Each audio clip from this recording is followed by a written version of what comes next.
Shalom Bacha. Je voudrais vous raconter une belle histoire. Une fois, j'étais à Los Angeles, il y a longtemps, et j'étais avec Rabbi Fergan Yoel de Paris. Et en quittant Los Angeles, je vous raconte une histoire qui date au moins de 30 ans. L'avion, peut-être un peu plus même, l'avion, lorsqu'il décolle, tout de suite, il fait un tour pour aller vers New York, et bien sûr New York-Paris. Je fais escale à New York, et de New York, je change d'avion pour aller à Paris. Et voilà, mes amis, on a remarqué que l'avion, il tourne tout seul. Ça veut dire que il a décollé, il a fait un tour, mais il n'a pas continué tout droit, il tournait autour. Et ouais, il y avait une montagne à côté. On voit la montagne, donc on a compris qu'il y a un problème. Elle tourne, elle tourne, elle tourne. À un moment donné, le pilote, il dit « Ladies and gentlemen », alors on a eu peur, hein. Qu'est-ce qui se passe? Nous avons un problème technique qu'on est en train de réparer. Ne vous inquiétez pas, on vous dira le reste. Alors, du coup, tout le monde qui me regarde, j'étais le seul barbu, et avec mon chapeau, et tout le monde qui me regarde, ça veut dire, hé, prie. Alors, moi aussi, j'ai commencé à le regarder, et je lui dis, de la même façon que vous avez peur, moi aussi j'ai peur. Mais toi, tu es à côté du bon Dieu, toi. Toi, tu es proche du bon Dieu. Bien sûr, j'ai prié, comme tout le monde. Et pour Hachem, après, on nous a annoncé que tout est réparé. C'est ce qu'on appelle l'heure de la vérité. C'est quoi l'heure de la vérité? Beaucoup de fois, la vérité, on vit la vérité. Mais beaucoup de fois, ça arrive que les gens, l'habitude, regardez, on vit, on s'habitue à la vie, on s'habitue à tout. Mais l'heure de la vérité, c'est que lorsqu'il y a un pépin, il y a une chose qui arrive, alors là, tu sors de l'habitude, là tu vois la vérité en face, là tu as besoin de quelque chose. Par exemple, si l'avion il décolle, il prend le chemin, ça y est, il n'y a pas de problème. Mais là, il y a un problème. L'avion, il tourne sur lui-même, donc il y a un problème. Donc là, c'est là que la personne commence à se réveiller, qu'est-ce qui se passe.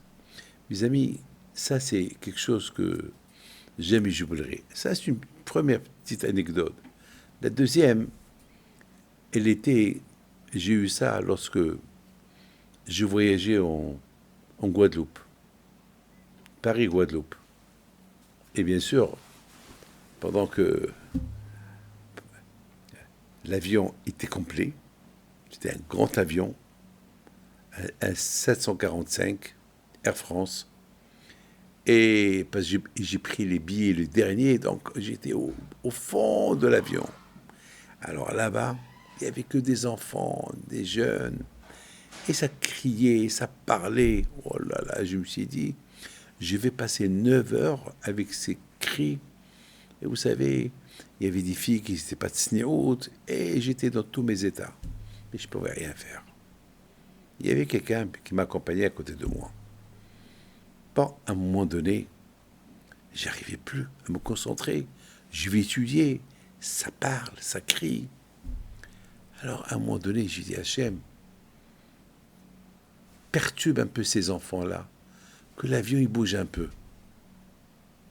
Comme ça, ils vont commencer à avoir peur, peut-être.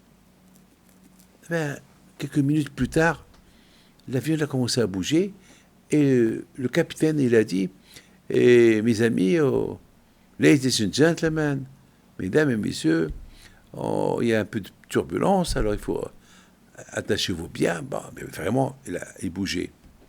Alors, bien sûr, du coup, vous savez, lorsque ça bouge, chacun regarde. Et vous savez, au fond de l'avion, ça bouge encore plus. Et ça faisait du bruit. Alors, bien sûr, les gens, ils se réveillent et chacun me regarde. Alors là, je profite et je dis, il faut être sage. Peut-être, il y a le bon Dieu, on est entre la vie et la mort dans un avion. il faut être un peu plus calme. Oui, oui, mais maintenant on a peur. Non, il faut être calme, tout va aller bien. Et grâce à Dieu, c'est arrangé. Alors, j'ai dit, bon, je me suis dit, ça y est, ça va, le vol va continuer dans la gentillesse, dans le calme. Et encore, ça a recommencé. Et je leur ai dit, vous avez promis d'être sage. Et ils n'ont même pas fait cas de moi. Alors je dis à Hachem, il reste encore 5 heures de vol. Qu'est-ce que je vais devenir pendant 5 heures? Ils vont casser la tête.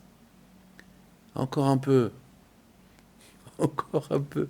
Et soudainement, encore l'avion, il a commencé à bouger. Mais là, vraiment, il bougeait. Alors là, ça bougeait très, très fort.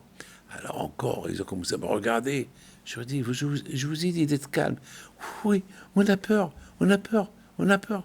Et alors, je dis, alors, écoutez, promettez d'être calme. On va être calme. Promis, on dirait que c'est moi le pilote. Et à un moment donné, vraiment, l'avion, il a fait une chute, bam. Alors, j'ai levé les yeux vers le ciel.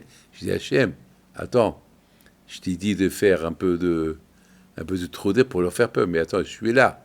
Tu vas pas faire quelque chose qui va... Attends, j'ai une femme, j'ai des enfants.